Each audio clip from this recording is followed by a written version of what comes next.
오늘 우리에게 주신 하나님의 말씀은 구약 레위기 11장 44절부터 47절, 신약 마태복음 7장 13절부터 14절까지의 말씀입니다. 오늘 우리에게 주신 하나님의 말씀은 레위기 11장 44절부터 47절, 마태복음 7장 13절부터 14절까지의 말씀입니다. 우리 모두 각자의 자리에서 한 목소리로 읽어보도록 하겠습니다. 나는 여호와 너희의 하나님이라. 내가 거룩하니 너희도 몸을 구별하여 거룩하게 하고 땅에 기는 길짐승으로 말미암아 스스로 더럽히지 말라. 나는 너희의 하나님이 되려고 너희를 애굽 땅에서 인도하여 낸 여호와라. 내가 거룩하니 너희도 거룩할지어다. 이는 짐승과 새와 물에서 움직이는 모든 생물과 땅에 기는 모든 길짐승에 대한 규례니 부정하고 정한 것과 먹을 생물과 먹지 못할 생물을 분별한 것이니라. 신약 말씀입니다. 좁은 문으로 들어가라. 멸망으로 인도하는 문은 크고 그 길이 넓어 그리로 들어가는 자가 많고 생명으로 인도하는 문은 좁고 길이 협착하여 찾는 자가 적음이라. 아멘. 오늘도 각자의 가정에서 예배의 자리로 나오신 여러분을 진심으로 환영합니다. 다들 아시겠지만 저는 현재 청소년부 아이들을 섬기고 있습니다. 그리고 저는 매주 설교를 시작할 때 우리 아이들에게 질문을 한 가지 던지고 설교를 시작하는데요. 오늘도 질문을 한 가지 드리고 설교를 시작해보려 합니다. 성도님들, 혹시 레위기 하면 어떤 느낌이 가장 먼저 드시나요? 성도님들에게 레위기란 어떠한 책인가요? 흔히 우리는 레위기를 복잡하고 지루한 책으로 여기곤 합니다. 딱딱한 책, 내 성경 통독의 주적, 말 그대로 내 위기. 이것이 일반적으로 우리가 생각하는 레위기의 인상입니다. 물론 레위기가 이러한 인상을 갖게 된 데에는 여러 가지 이유가 있을 겁니다. 먼저 레위기 안에는 여러 명령들, 예컨대 제사법이나 음식법, 정결법 등과 같은 우리와는 전혀 상관이 없어 보이는 법들로 가득하고요. 그리고 또 레위기는 창세기나 출애굽기에 등장하는 감동적인 스토리도 보이지 않습니다. 그렇다고 흥미를 돋을 만한 놀라운 이야기도 레위기엔 보이지가 않습니다. 그렇기에 레위기를 읽고 은혜 받기란 상당히 어려운 일처럼 여겨지곤 합니다. 그런데 여러분 혹시 그거 아시나요? 유대인 부모가 자기 자녀에게 가장 먼저 교육시키는 성경 본문이 바로 이 레위기 말씀이라고 합니다. 무엇보다 유대인들은요, 이 레위기 말씀을 통해 우리가 하나님께 어떠한 자세로 나아가야 하는지, 또 하나님의 백성, 성도의 삶은 어떠해야 하는지를 가장 먼저 교육시킨다고 합니다. 성경 전체를 자녀에게 읽히기에 앞서 하나님의 말씀을 받들 마음밭, 성도의 자세를 먼저 만들어 놓는다는 것이죠. 물론 오늘날 우리가 유대인들처럼 이 말씀을, 레위기 말씀을 통째로 암기하고 또 문자 그대로 다 지켜야 할 필요는 없을 겁니다. 예수님께서 율법을 모두 완성하심으로써 끝맺으셨기에 오늘날 우리는 이 율법 조문들로부터 자유합니다. 하지만 그럼에도 우리가 잊지 말아야 하는 게 있는데요. 오늘날 우리가 아무리 율법으로부터 자유하다 할지라도 결국엔 이 율법을 제정하신 분은 바로 우리 하나님이십니다. 그렇기에 이 율법 안엔 제정자이신 하나님의 바램과 뜻, 특히 그의 성도에게 바라시는 바램과 뜻이 잘 녹아들어 있고요. 그로 인해 오늘날 우리 성도는 율법을 문자 그대로 지키진 않는다 할지라도 이 율법 뒤편에 자리한 하나님의 바램과 뜻을 잘 분별해낼 필요가 있습니다. 또 그 분별한 것에 순종할 필요가 있습니다. 그러한 과정을 거침으로써 우리는 성도로서의 마음밭, 성도로서의 삶의 자세를 잘 가꾸어 나갈 수 있기 때문입니다. 오늘 우리가 함께 나눌 레위기 말씀을 통해 성도의 마음밭은 어떠해야 하는지, 또 성도의 삶은 어떠해야 하는지 함께 나누는 시간이 되길 소망합니다. 우선 성도님들, 우리가 항상 말씀을 읽기 전 해야만 하는 일이 있는데요. 오늘날을 살아가고 있는 우리는 몇천 년 전 기록된 성경 말씀을 제대로 잘 이해하기 위해서는 당시 이 말씀이 주어졌을 때의 시대적 상황을 잘 이해할 필요가 있습니다. 그렇다면 여러분, 레위기 말씀은 어떠한 상황 속에서 주어진 말씀이었나요? 우선 다들 아시다시피 레위기는 출애굽한 이스라엘 민족이 광야를 거닐 때 받은 말씀입니다. 출애굽은 했지만 아직 가나안 땅에 들어가기 전 시내 광야 한 복판에서 받은 말씀이 바로 이 레위기 말씀이었습니다. 그렇다면 여러분, 이 광야란 어떠한 곳이었나요? 무엇보다 나 이외의 다른 사람은 살지 않는 곳, 그런 적막한 곳, 고독한 곳이 바로 광야였습니다. 그렇기에 광야에 놓여진 사람은요, 타인에게 의존할 수가 없었고요, 오직 하나님께만 의존할 수 있었습니다. 또한 그 광야는요, 나의 노력과 나의 열심만으론 소출을 낼 수 없는 삭막한 땅이었습니다. 결과적으로 어쩔 수 없이 하나님만 바라보고 어쩔 수 없이 하나님에게만 의지할 수 있는 곳이 바로 이 광야였습니다. 그런데 그러한 광야를 거닐던 이스라엘 민족이 이제 가나안 땅에 들어갈 준비를 하고 있습니다. 그렇다면 여러분, 가나안 땅, 그 땅은 어떠한 땅이었나요? 그곳은 나뿐만 아니라 수많은 민족들이 거주하고 있던 혼잡한 땅이었습니다. 쉽게 하나님이 아닌 타인에게 의존할 수 있는 곳, 그곳이 바로 가나안이었습니다. 또한 그곳은 젖과 꿀이 흐르는 땅으로 나의 노력과 나의 열심만으로도 충분히 먹고 살 수 있는 그러한 좋은 땅이었습니다. 즉, 쉽게 하나님이 아닌 다른 무언가에 의존할 수 있는 곳, 그곳이 바로 가나안이었다는 것이죠. 그런데 위험은 이뿐만이 아니었습니다. 무엇보다 이 가나안 땅에 거주하고 있던 이스라엘 민족의 이웃이 될 가나안 민족들은 하나님을 알지 못하던 이들이었다고 합니다. 그들은 자유롭게 우상을 숭배하였고요, 음란한 관습을 마음껏 행하였다고 합니다. 그런데 지금 이러한 가나안 땅에 이스라엘 민족이 들어가려 하고 있는 겁니다. 여태껏 광야라는 특수한 환경에서 살던 이스라엘 민족이 지금 그토록 혼잡하고 타락한 가나안 땅으로 들어가려 하고 있는 겁니다. 그렇다면 성도님들, 우린 여기서 한 가지 질문을 던져볼 필요가 있습니다. 이러한 이스라엘 민족을 바라보시던 하나님의 마음은 과연 어떠한 마음이셨을까요? 하나님께만 의존할 수 있었던 광야, 그런데 이제 그 광야를 떠나 가나안 땅으로 들어가려 하는 이스라엘 민족, 이 상황을 지켜보시던 하나님의 마음이 과연 어떠하셨을까요? 제가 감히 추측해보건대 아마 굉장히 걱정하셨을 것 같습니다. 마치 호랑이 굴로 걸어 들어가는 내 자녀를 보는 마음이셨을 것 같습니다. 거룩한 내 백성 이스라엘이 타락한 환경으로 인해 거룩함을 상실하게 되지는 않을까, 나쁜 물이 들지는 않을까 아마 상당히 걱정하시고 또 염려하셨을 것 같습니다. 오늘의 본문 말씀 레위기는 이러한 상황 속에서 주어진 하나님의 말씀입니다. 자비로우신 하나님께서는 이렇게 위태로워 보이던 이스라엘 민족에게 레위기라는 말씀을 선물하여 주십니다. 오늘 우리가 함께 읽은 레위기 11장, 음식과 관련된 정결법도 이러한 상황 속에서 주어진 말씀이라 할 수 있습니다. 그렇다면 우리 함께 레위기 11장 말씀을 더욱 자세히 살펴보길 원합니다. 우선 이 말씀을 읽어보신 성도님들은 잘 아시겠지만 11장엔 굉장히 많은 동물들이, 생물들이 등장합니다. 사진을 보시면요, 포유류, 조류, 파충류, 어류, 곤충 등이 등장하고요. 하나님께서는 하나님만의 기준으로 그 생물들 중 부정한 것과 정결한 것을 구분하십니다.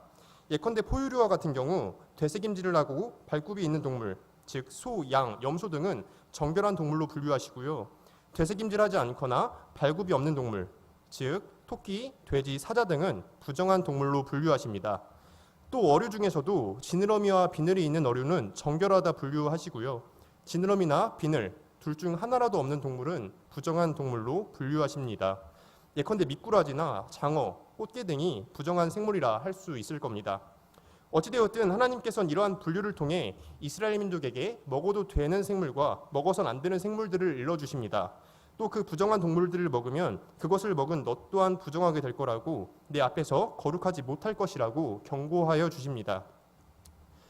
성도님들, 저는 이 말씀을 읽으면서 한 가지 의문이 들었습니다. 말씀을 보면 하나님께서는 되새김질이나 발굽과 같은 알 수 없는 기준으로 정결한 것과 부정한 것을 구분하십니다. 어떠한 이유로 그러한 것들이 정결함의 기준이 되는지는 설명해 주지 않으시고요. 그저 하나님 자신이 세우신 기준을 말씀하시고 너네는 그것에 그저 순종하라고 명령하십니다. 그렇게 당연히 우리 입장에선 이러한 의문이 들 수밖에 없겠죠. 애초에 쟤네들을 디자인하시고 창조하신 분은 하나님 자신이신데 왜 이제 와서 그것들의 겉모습을 이유로 이것들을 부정하다고 말씀하시는 것일까? 도대체 발굽이 있는 거랑 그 생물이 정결한 거랑 어떠한 상관이 있는 걸까? 성도님들은 이에 대해 어떻게 생각하시나요? 우리가 궁금해하는 이것을 수많은 구약학자들도 궁금해하였다고 합니다. 그래서 하나님께서 어떤 이유로 이 동물들을 나누셨는지 학자들이 수많은 의견들을 제시하였는데요. 이 시간 그중 두어 가지만 짧게 나누어 보도록 하겠습니다. 우선 어떤 신학자는요, 하나님께서 이렇게 정한 동물, 부정한 동물을 구분하신 이유가 위생에 있다고 말합니다. 대체로 위생상 좋지 않은 동물들은 발굽이 없거나 되새김질을 하지 않더라는 것이죠. 그래서 하나님께서 이런 비위생적인 동물들을 못 먹게 하시려고 그 동물들을 부정한 동물들로 분류하셨다는 겁니다. 그런데 정말로 그런가요? 되새김질하는 양고기보다 바로 삼키는 토끼고기가 더 비위생적이던가요? 정결한 참새고기보다 부정한 까마귀 고기가 더 빨리 상하던가요? 이러한 사실은 들어본 적도 없고 증명된 적도 없는 줄로 알고 있습니다. 그래서 또 다른 신학자들은 이렇게 분류하신 이유가 종교적인 문제 때문이라고 주장하곤 합니다. 부정한 동물들, 즉 뱀이나 토끼 같은 동물들이 주로 이방 제사에 사용되는 부정한 제물들이라는 것이죠. 하나님께서는 이스라엘이 다른 종교와 섞이는 것을 방지하기 위해 그러한 동물들을 먹지도 말고 바치지도 말라고 명령하셨다는 겁니다. 그러나 이 또한 조금 무리가 있는 주장인데요. 이방 제사엔 소나 염소같이 정결한 동물들도 매우 자주 바쳐졌다고 합니다. 즉 종교적 이유도 타당한 설명은 아니라는 것이죠. 그렇다면 성도님들, 도대체 하나님께서는 어떠한 이유로 정한 동물과 부정한 동물들을 이렇게 분류하신 것일까요? 도대체 어떠한 이유로 이처럼 별 의미 없어 보이는 음식 정결법을 지키라고 명령하셨던 걸까요? 우리는 이에 답하기 위해 우리가 앞절에서 나누었던 당시의 시대적 상황을 다시 한번 기억해 볼 필요가 있습니다. 거룩한 백성 이스라엘이 혼잡하고 타락한 땅 가나안으로 들어가려 합니다. 우리 모두는 환경의 중요성에 대해서 너무나도 잘 알고 있습니다. 거룩한 사람들과 함께 할 때 우리 또한 거룩함으로 기우는 것을 우리는 이미 경험해 본 바가 있습니다. 반대로 악한 자들과 함께 할 때 우리의 마음 또한 악한 곳으로 기우는 것을 우리는 너무나도 잘 경험해서 알고 있습니다. 그런데 이러한 이스라엘 민족이 우상 숭배와 음란이 판치던 가나안 땅으로 들어가려 하고 있는 겁니다. 하나님이 보시기에 이들의 미래는 너무나도 위태로워 보였습니다. 광야에서 보아온 이스라엘 민족의 특성상 이들의 우상 숭배는 불보듯 뻔한 일이었습니다. 또 일상에서의 음란 또한 불보듯 뻔한 일이었습니다. 그렇게 그러한 이스라엘 민족을 하나님께서는 그저 두고만 보고 계실 수 없었습니다. 그래서 하나님께서는 내 자녀, 내 백성 이스라엘의 거룩함을 지키기 위해 특단의 조치를 취하시는데요. 그 특단의 조치가 우리가 일반적인 상식으로는 이해할 수 없는 이스라엘 민족만의 독특한 음식 정결법이었습니다. 여러분, 이 음식 정결법은요, 당시 가나안 땅에선 찾아볼 수가 없던 그러한 법이었습니다. 이 법은 애초에 기준 자체가 애매한, 별로 우리에게 필요해 보이지 않는 그런 독특한 법이었습니다. 살인하지 말라, 도둑질하지 말라와 같은 법들은 인간이 무리를 이루어 사는데 반드시 필요한 법들이죠. 우리는 이러한 법들의 필요성은 너무나도 잘 알고 또 잘 이해하고 있습니다. 당시 사람들도 우리처럼 이러한 법들의 필요성은 잘 알고 있었어요. 그랬기에 이러한 법들은 당시 대부분의 문화권에서 너무나도 쉽게 찾아볼 수가 있었죠. 그런데 이 레위기의 음식법은 어떠한가요? 이 레위기의 음식법은 별로 필요해 보이지가 않습니다. 또 기준 자체가 애매하고 우리의 상식으로는 이해하기 힘들어 보이는 법입니다. 그랬기에 이 법은 다른 문화권에선 결코 저절로 생겨날 수 없는 이스라엘 민족만의 독특한 법이었습니다. 그리고 이 독특하고도 유일한 법을 이제 이스라엘 민족이 소유하게 되었습니다. 성도님들, 가나안 민족들의 눈에 이러한 독특한 법을 지키던 이스라엘 민족이 어떻게 보였을까요?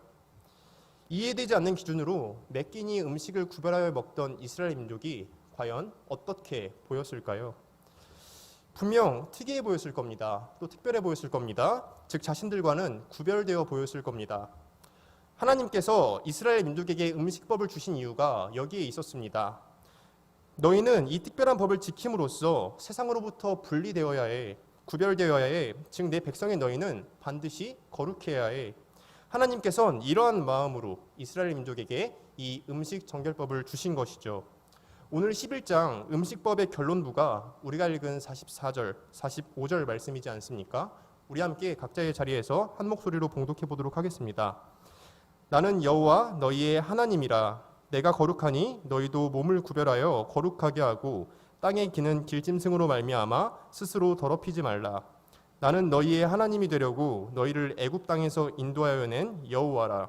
내가 거룩하니 너희도 거룩할지어다. 아멘. 레위기 음식법 안에 숨겨진 하나님의 마음은 이러한 것이었습니다. 너희가 생긴 건 다 비슷할 수도 있어. 너희가 쓰는 언어도 비슷할 수도 있어. 그런데 너희는 나의 거룩한 백성이야. 그렇게 너희는 먹는 것부터 세상과 구별되어야 해. 우리가 읽은 11장엔 이처럼 세상과는 구별되라는 하나님의 바램이 마음이 잘 녹아들어 있습니다. 덕분에 이 음식법을 받은 이스라엘 민족은요, 하루에도 몇 번씩이나 하나님의 말씀을 묵상하여야만 했습니다. 어쩔 수 없이 식사 때마다 내가 외웠던 그 율법, 하나님의 말씀을 떠올릴 수밖에 없었고요. 그랬기에 하나님을 잊을래야 잊을 수가 없었습니다. 다른 신에게 눈을 돌릴래야 돌릴 수가 없었습니다. 매 끼니 하나님의 말씀을 묵상하여야 했기에 가나안 민족과 같은 음란을 행할 위험 또한 굉장히 낮아졌습니다. 이와 같이 매일의 일상에서 하나님의 말씀을 기억하는 것, 하나님의 말씀을 묵상하는 것, 그리하여 먹는 것부터 이 세상과 차이를 보이는 것, 이것이 하나님께서 바라시던 거룩한 백성, 성도의 모습이었습니다. 이렇게 일상적인 것에서부터 세상과 차이가 있었기에 이스라엘 민족은 감히 하나님의 백성, 성도로서의 삶을 살아낼 수 있었습니다. 그렇다면 사랑하는 성도님들, 성도인 우리의 삶은 어떠한가요? 여기에 모인 우리 모두는 성도입니다. 말 그대로 하나님께 속한 거룩한 백성입니다. 세상과는 구별된 그러한 백성들입니다. 그렇게 우리는 세상이 보기에 굉장히 특별하고도 거룩한 삶을 살아내고 있어야만 합니다. 세상과는 한눈에 구별되는 이들이 바로 우리 성도이기 때문입니다. 그렇다면 성도님들, 우리는 과연 먹는 것부터 구별된 일상을 살아가고 있나요? 저는 지금 단순히 음식에 대해서 이야기하고 있는 것이 아니고요. 과연 우리의 일상적인 삶 전체가 감히 성도라 불리기에 합당한 삶이느냐, 이 말을 하고 있는 겁니다. 작년 우리 청소년부의 주제는 참된 그리스도인이었습니다. 여기서 참된 그리스도인이란 말로만 내가 신앙이 있다, 내가 믿음이 있다, 이런 말을 외치는 그러한 그리스도인이 아니고요. 성경이 증언하고 있는 일상을 말씀으로 살아내는 그리스도인들을 말합니다. 말씀을 머리로 알 뿐만 아니라 마음으로 받아들이고 일상에서 그 말씀에 응답하는 그러한 그리스도인들을 말합니다. 이러한 그리스도인들이 세상과 구별되는, 세상이 특이하게 바라보는 그러한 그리스도인들입니다. 누가 보아도 세상과 분리되어 있는, 구분되어 있는 그리스도인입니다. 이들이 바로 일상적인 것에서부터 세상과는 차이가 나는 거룩한 그리스도인들이라는 겁니다. 그리고 성경은 이러한 그리스도인들을 가리켜 좁은 길을 걷는 사람들이라고 말하고 있습니다. 올해의 청소년부 주제 선구가 바로 이 말씀인데요. 함께 마태복음 7장 13, 14절 말씀을 읽어보도록 하겠습니다. 좁은 문으로 들어가라. 멸망으로 인도하는 문은 크고 그 길이 넓어 그리로 들어가는 자가 많고 생명으로 인도하는 문은 좁고 길이 협착하여 찾는 자가 적음이라. 아멘. 주님께서 직접 말씀하십니다. 넓은 길은 들어가는 자가 많고 좁은 길은 찾는 자가 적다. 그런데 넓은 길은 멸망이고 좁은 길은 생명이다. 즉 많은 사람들이 멸망할 것이고 구원받는 자가 극히 적을 것이라는 말씀이죠. 이 무거운 말씀은 성경에 빨갛게 기록되어 있는 우리 주님의 말씀입니다. 어떠한 사람이 겁주기 위해 지어낸 허구가 아니고요. 우리 주님께서 직접 주님의 입으로 말씀하신 진리의 말씀입니다. 우리의 구원과 직결되신 분이 우리 한 명 한 명에게 주신 경고의 말씀입니다.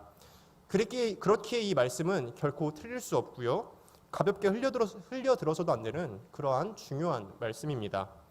그런데도 우리는요, 종종 이런 엄격한 말씀들을 가볍게 넘겨버리곤 합니다. 그리고 듣기 좋은 말씀, 은혜로운 말씀에만 우리의 귀를 기울이고는 합니다. 이러한 말씀을 취사 선택하는 것은 종종 우리를 윤리 없는 그리스도인, 영적 방종에 빠진 그리스도인으로 만들어내곤 합니다. 그리고 그들 중 대다수가 넓은 길을 통해 좁은 문에 이르고자 하는 말도 안 되는 소망을 품기도 합니다. 세상 사람들이 걷는 그 넓은 길을 똑같이 걸어가는 것이죠. 그래놓고 이렇게 되뇌이는 겁니다. 난 믿음 있으니 괜찮아. 이렇게 걸어가도 결국엔 좁은 문에 이를 수 있어. 이게 바로 기독교가 말하는 은혜 아니겠죠? 여러분, 이 말이 정말 사실인가요? 넓은 길을 걸어도 결국에 좁은 문에 이를 수 있다는 것이 성경이 말하고 있는 은혜인가요? 다들 아시다시피 그런 말씀은 성경에 없습니다. 이런 생각 자체가 비성경적이라는 것이죠. 사실 우리 모두는 이 말이 영적 방종을 정당화하기 위한 자기 세뇌임을 너무나도 잘 알고 있습니다. 사실 성경이 말하는 은혜란 이런 것이죠. 좁은 길을 선택할 수 없던 우리가 성령님의 이끄심을 통해 좁은 길을 걸을 수 있게 되는 것, 그 길을 벗어나지 않고 좁은 문까지 나갈 수 있게 되는 것, 이게 성경이 말하는 은혜 아닙니까? 또 구원의 경주에 참가할 자격 없던 우리가 감히 그 경주에 참가하게 되는 것, 출발선에 설 자격도 없던 우리가 출발선에 서고 성령님의 도우심으로 그 신앙의 여정을 완주하여 내는 것, 이게 바로 성경이 말하는 은혜 아닌가요? 우리 모두는 거룩한 백성, 즉 성도로서 성도가 걸어가야 할 그 좁은 길에 머물러 있을 필요가 있습니다. 세상 사람들과 똑같이 살고 구원까지 따내려는 욕망을 버릴 필요가 있습니다. 넓은 길을 걸으면서 좁은 문까지 쟁취하려 하는 것은 은혜가 아니라 욕망에서, 탐욕에서 비롯되는 마음이기 때문입니다. 물론 예외 없이 우리 모두는 행위가 아닌 믿음으로 하나님의 백성이 된 성도들입니다.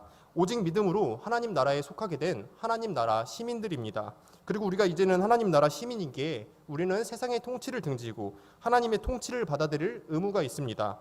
즉 우리에겐 성도로서의 삶을 살아낼 그러한 성도로서의 삶이 필연적으로 요구된다는 것입니다. 만일 누군가 입으로는 하나님을 왕이라 고백하면서 통치는 적국의 통치를 받아들이고 있다면 그는 왕이 보시기에 첩자, 그 이상도 이하도 아니게 될 겁니다.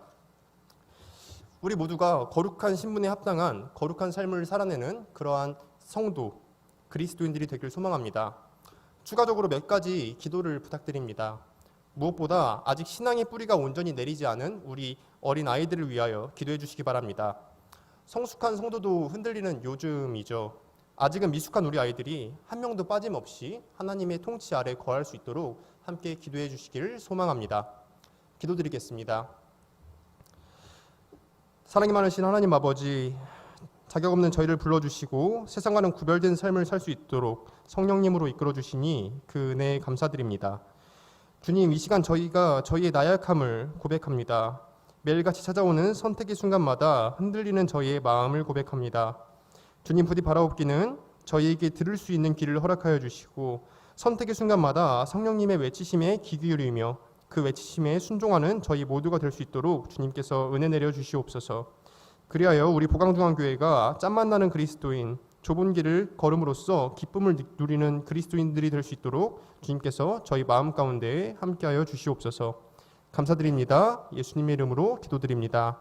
아멘.